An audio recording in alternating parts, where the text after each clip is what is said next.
فرزانہ بیگم کی تھی۔ وہ جلدی مچاتی ہوئی ارحم کو اقرار پہنچا چکی تھی۔ اسد صاحب کو جب خبر ہوئی تو وہ یوسف صاحب سے خوب لڑ کر آئے تھے۔ بھائی، کیا پتہ میری مشال کی قسمت میں یہی ہو، اور کیا پتہ کہ ارحم اس کے حق میں بہتر ہو۔ مجھے لگتا ہے انہوں نے کچھ سوچ سمجھ کر ہی فیصلہ کیا ہوگا۔ سعدیہ بیگم ان سے زیادہ خود کو تسلی دے رہی تھی۔ اتنا ہی اچھا ہوتا تو آئمہ کے لیے ہاں نہ کر دیتی بھابی بیگم۔ میں جانتا ہوں اس ارحم سفیر کو، وہ کسی بھی لحاظ سے ہماری مشال کے قابل نہیں ہے۔ اسد صاحب پیشانی پہ بل سجاتے ہوئے بولے۔ تو کیا کرنا ہے بھائی؟ وہ پریشانی سے ان کا چہرہ دیکھ کر بولی۔ بھائی صاحب کا تمہارے حق میں کیا گیا فیصلہ کتنا غلط تھا۔ میں تب بھی تمہارے اس رشتے کے خلاف تھا، تب میں اعتراض نہیں اٹھا سکا کیونکہ میں خود ان کے رحم و کرم پر تھا، مگر اب میں ایسا ہرگز نہیں ہونے دوں گا۔ میں جانتا ہوں ان سب میں زیادہ ہاتھ بھابی جان کا ہے، مگر جو بھی ہو میں سوچ چکا ہوں ہمیں کیا کرنا ہے۔ وہ بڑی سنجیدگی سے غیر مرئی نقطے پر نگاہیں ٹکا کر بولے۔ سعدیہ بیگم پریشانی سے انہیں دیکھ کر رہ گئی۔ صارم اور اذہان کو ایک بہت بڑا پروجیکٹ ملا تھا جس پر وہ دل لگا کر کام کر رہے تھے۔ مسٹر شوکت کا یہ پروجیکٹ ان کی بیٹی فائزہ سنبھال رہی تھی، جو اذہان پر ضرورت سے زیادہ مہربان تھی۔ اذہان، آج دوپہر لنچ ٹائم پر تم کیا کر رہے ہو؟ میں سوچ رہی تھی کیوں نہ ہم دونوں کسی اچھی سی جگہ پر لنچ کر چلتے ہیں، کیا کہتے ہو؟ وہ خوشی سے بھرپور انداز میں بولی۔ صارم نے اپنی مسکراہٹ دبائی تھی۔ اذہان نے اسے گھور کر دیکھا۔ میں ضرور چلتا فائزہ، مگر آج میں بہت بزی ہوں۔ دراصل میں پچھلے کچھ دنوں سے ماما کو وقت نہیں دے پا رہا، تو آج میرا ان کے ساتھ کچھ وقت گزارنے کا ارادہ تھا۔ اذہان بمشکل مسکراتے ہوئے بولا۔ فائزہ کی مسکراہٹ سمٹی تھی۔ اوکے، پھر کبھی صحیح۔ اوکے، پھر کل ملاقات ہوگی۔ وہ اپنی چیزیں سمیٹتی ہوئی اس کے کیبن سے نکلتی چلی گئی۔ لڑکی پوری طرح فدا ہے میرے یار پر، صارم دانتوں کی بھرپور نمائش کرتا ہوا بولا۔ بکواس بند کر، میری آفت کی پڑیا کو بھنک بھی لگ گئی، اس فائزہ کے ساتھ ساتھ میرا بھی گلا دبا دے گی۔ اذہان کانوں کو ہاتھ لگاتا ہوا بولا۔ کتنا ڈرتا ہے تو نشوہ سے؟ صارم قہقہہ لگاتا ہوا بولا۔ ڈرتا نہیں ہوں، محبت کرتا ہوں اس سے، اس کی ناراضگی سے ڈر لگتا ہے، وہ سنجیدہ چہرے سمیت بولا۔ صارم نے اس کے کندھے پر ہاتھ رکھ کر ہلکی سی تھپکی دی۔ جن سے محبت ہوتی ہے واقعی ان کی ناراضگی سے ڈر لگتا ہے۔ صارم اس کی بات پر جواباً بولا۔ چل آجا، چلتے ہیں۔ صارم اس کو گہری سوچ میں ڈوبا دیکھ کر بولا۔ پھر وہ اور صارم دونوں ایک ساتھ ہی باہر نکلے تھے۔ لنچ کے بعد صارم کا ارادہ تو واپس آفس آنے کا تھا، مگر اذہان کو وہ آرام کرنے کا کہہ چکا تھا، جو پچھلے کچھ دنوں سے رات گئے تک کام کر رہا تھا۔ اذہان 20 منٹ کی ڈرائیونگ کے بعد حویلی پہنچا تھا۔ اس کا رخ شیری کے کمرے کی جانب تھا۔ وہ دروازہ کھٹکھٹاتا اندر بڑھا، جہاں شیری صوفے پر فارغ بیٹھی تھی۔ اسے اندر آتا دیکھ کر باہیں پھیلا گئی۔ میرا چاند، آج اس وقت حویلی، خیریت ہے؟ وہ اس کا ماتھا چومتی ہوئی بولی۔ اذہان خاموشی سے ان کے کندھے پر سر ٹکا چکا تھا۔ جی خیریت ہے، کافی دنوں سے کام کی مصروفیت کی وجہ سے آپ لوگوں کے ساتھ زیادہ وقت نہیں گزار پایا، اس لیے آج جلدی آ گیا۔ وہ ان کے کندھے سے سر اٹھاتا ہوا بولتا دوبارہ ان کے کندھے پر سر رکھ گیا۔ شیری دھیمی سی مسکراہٹ کے ساتھ اس کے بالوں میں انگلیاں چلانے لگی۔ کتنی ہی دیر وہ ماں بیٹا ایک دوسرے سے راز و نیاز کرتے رہے۔ اذہان کچھ سوچتے ہوئے اٹھ کھڑا ہوا۔ اذہان، اسے جاتا دیکھ کر وہ اسے روکتی ہوئی بولی۔ احان نے مڑ کر سوالیہ نظروں سے ان کی طرف دیکھا۔ احان بچے، وہ نشوہ گر نہیں ہے، شاید اپنی دوستوں کے ساتھ شاپنگ پر گئی ہے۔ وہ جاتے ہوئے مجھے بتا کر گئی تھی تو سوچا تمہیں بتا دوں تاکہ تم پریشان نہ ہو۔ احان نے پھیکے سے چہرے کے ساتھ اس بات میں سر ہلایا۔ شیری اس کی پشت کو تکتی رہ گئی۔ بیٹے کی دلی کیفیت سے وہ آگاہ تھی۔ نشوہ کی لاپرواہیاں وہ بھی نوٹ کر چکی تھی۔ ان کا ارادہ نشوہ کو سمجھانے کا تھا۔ وہ کچھ جھجک بھی رہی تھی، کہیں وہ ناراض ہی نہ ہو جائے۔ احان شیری کے کمرے سے نکلتا کچھ دیر آرام کی غرض سے اپنے کمرے کی جانب بڑھا، جب میرو اور یزدان اسی کے نزدیک آتے ہوئے نظر آئے۔ ان کی تیاری دیکھ کر لگ رہا تھا کہ وہ کہیں جا رہے ہیں۔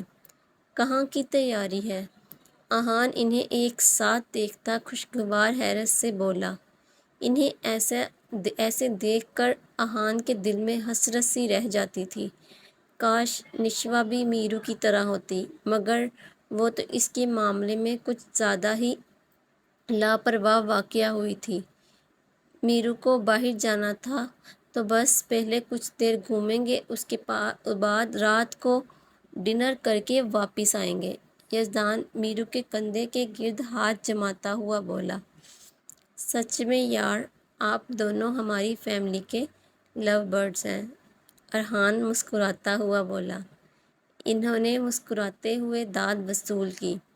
میرو نے اس کا اترا چہرہ دیکھ کر نشوہ کی اچھے سے کلاس لینے کا سوچا۔ چلتے ہیں پھر، وہ اسے کہتے باہر کی جانب بڑھ گئے۔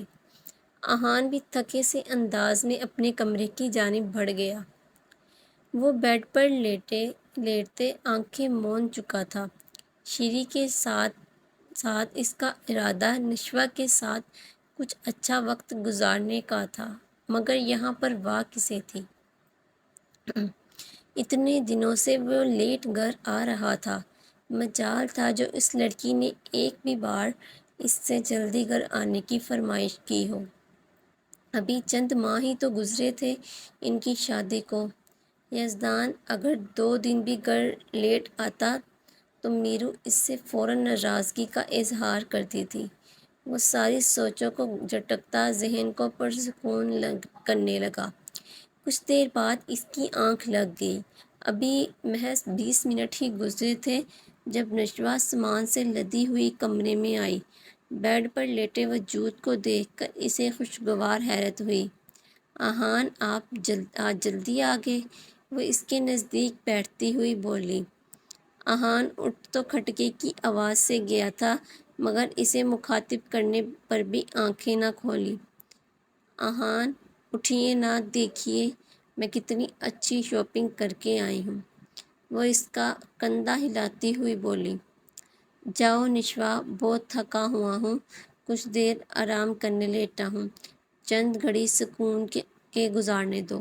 وہ اس کا ہاتھ پیچھے کرتا کروٹ بدل گیا۔ یہ اس کی ناراضگی جتانے کا اظہار تھا۔ میرو گھر نہیں ہے، ورنہ میں اپنی ساری شاپنگ اسے دکھا کر اس کی رائے لے لیتی۔ آپ کی مدد کی مجھے ویسے بھی ضرورت نہیں۔ وہ بھی منہ بناتی ہوئی اٹھ کھڑی ہوئی۔ احان کے دل میں چبھن سی ہوئی۔ بالکل ٹھیک کہا تمہیں، میری ضرورت ہی کب ہے؟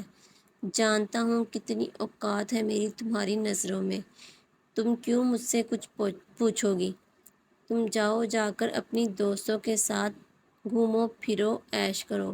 شوہر کا کیا ہے؟ پاگل ہے جو تمہارے آگے پیچھے گھومتا ہے۔ وہ اسے گھورتا باہر نکل گیا۔ یہ کیا بدتمیزی ہے احان، اب تم کیا ظاہر کرنا چاہتے ہو کہ تمہیں میرے آنے جانے سے بھی مسئلہ ہے؟ وہ اسے باہر جاتا دیکھ کر اونچی آواز میں بولی۔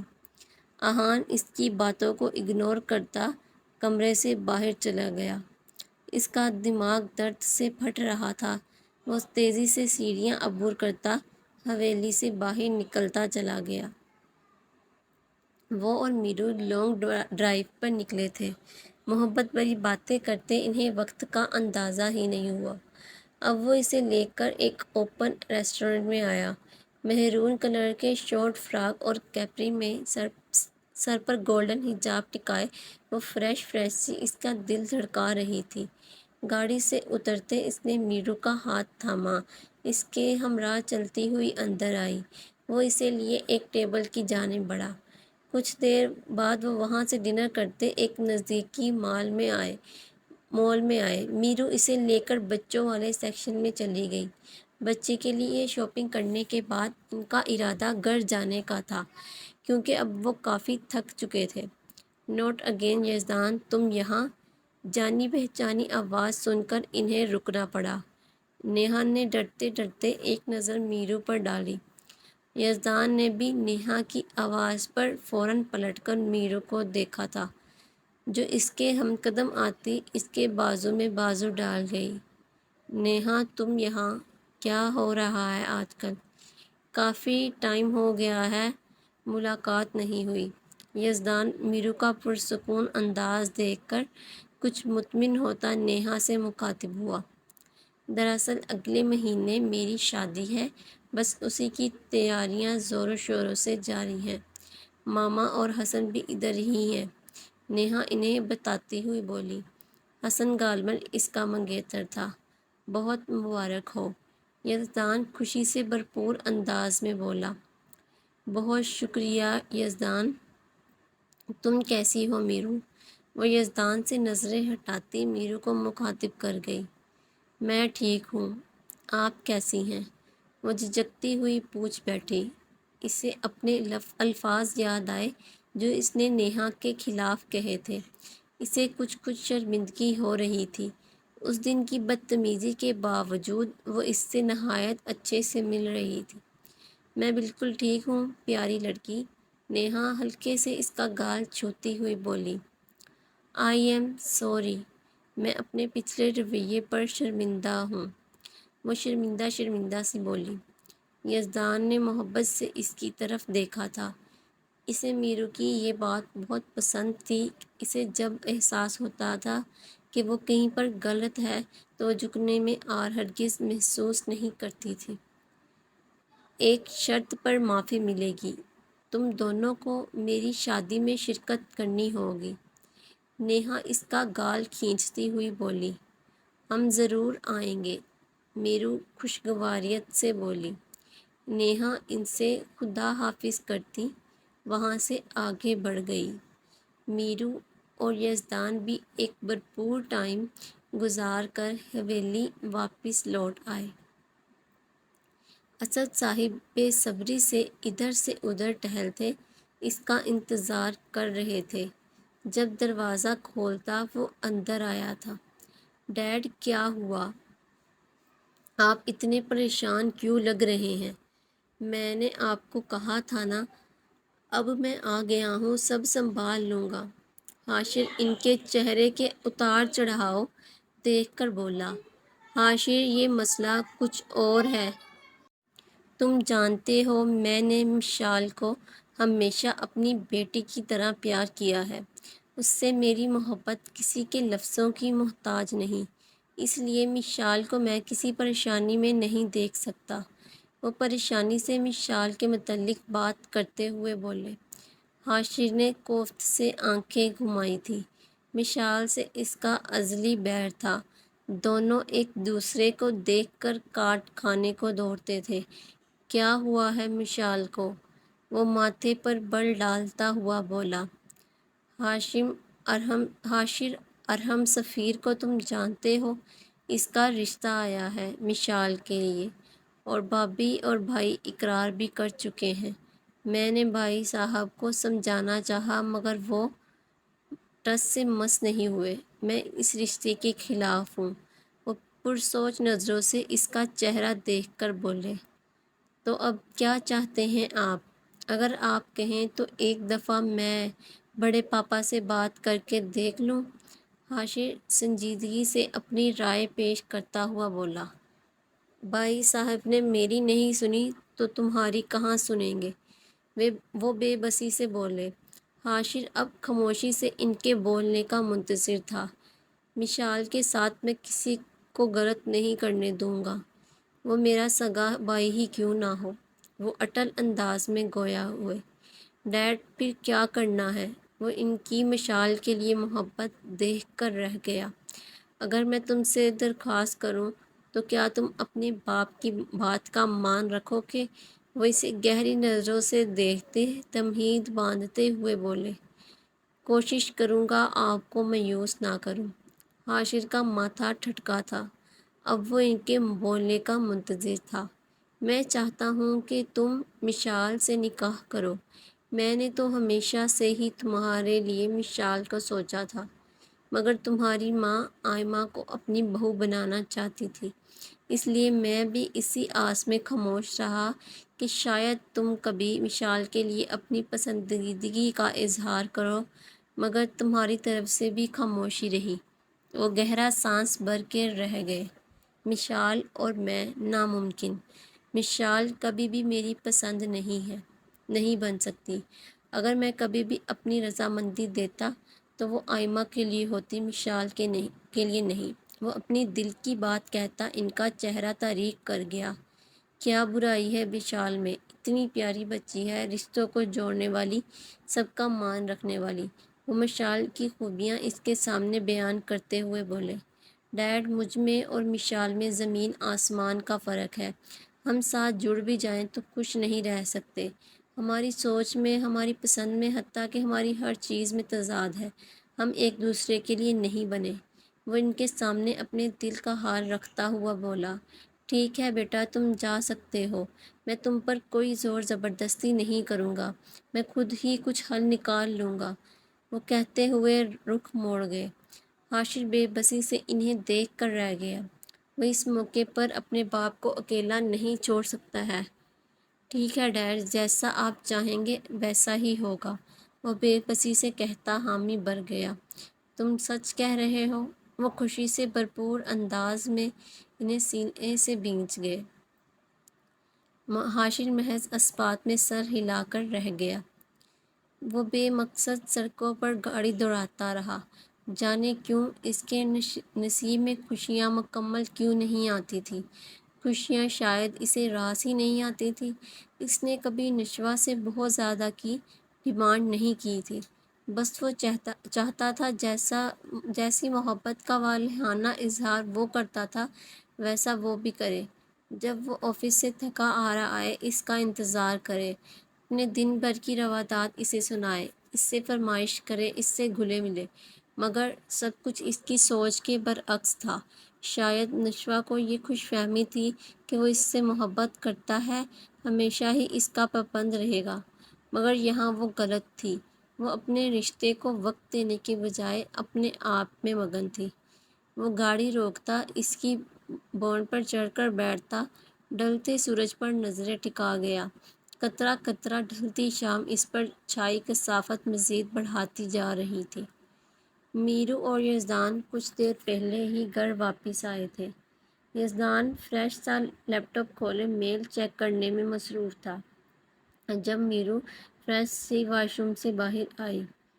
یزدان، نامحرم سے دوستی کرنے سے گناہ ملتا ہے، وہ اس کے نزدیک صوفے پر بیٹھتی بڑی سنجیدگی سے بولی تھی۔ یزدان نے حیرانی سے سر اٹھا کر اس کی طرف دیکھا۔ اب اس کی معصوم بیوی کے دماغ میں کون سی کھچڑی پک رہی تھی؟ کیا جانم؟ وہ لیپ ٹاپ سائیڈ پر رکھتا اس کی طرف مڑتا ہوا بولا، یزدان، نیہا آپی بہت اچھی ہیں، میں ان کی دوست بن جاتی ہوں، مگر آپ کو چاہیے فوراً سے توبہ کر کے ان کا نمبر موبائل سے ڈیلیٹ کر دیں۔ وہ بڑی سمجھداری سے اسے سمجھاتی ہوئی بولی۔ یزدان کا دل کیا اپنی معصوم بیوی کی چالاکی پر قہقہے لگائے۔ جانم، تم تو ایسے کہہ رہی ہو جیسے میں روز اس سے ملاقاتیں کرتا ہوں یا روز رات کو اس سے گپیں ہانکتا ہوں۔ آج کئی مہینوں کے بعد اس سے سرسری سی ملاقات ہوئی ہے۔ تمہیں فکر کرنے کی ہرگز ضرورت نہیں۔ میری محبت، دیوانگی، دوست، ہمراز، روح کی ساتھی، میری ہمسفر اور میری پوری کی پوری دنیا تم ہو۔ وہ اسے نزدیک کھینچتا دیوانہ وار اپنے تشنہ لب اس کے خوبصورت نقوش میں الجھاتا ہوا بولا۔ میرو کی زبان اس کی قربت پر بند ہو چکی تھی۔ اس کے الفاظ سے وہ پرسکون تو ہوئی تھی، وہیں دوسری طرف اس کی انتہا قربت پر اس کی دھڑکنوں نے شور مچایا تھا۔ اس نے یزدان کے سینے پر ہاتھ رکھ کر اسے دور کرنا چاہا، مگر وہ اس کی ہاتھوں کی انگلیوں میں اپنی انگلیاں الجھاتا، اسے بے بس کرتا اپنی گرفت میں قید کر گیا۔ میرو اس کی گرفت میں قید ہو کر رہ گئی۔ جی تو یہاں کس کا اختتام ہوتا ہے۔ انشاءاللہ بہت جلد حاضر ہوں گے اگلی کس کے ساتھ۔ تب تک دعا میں یاد رکھیے گا۔ اللہ حافظ۔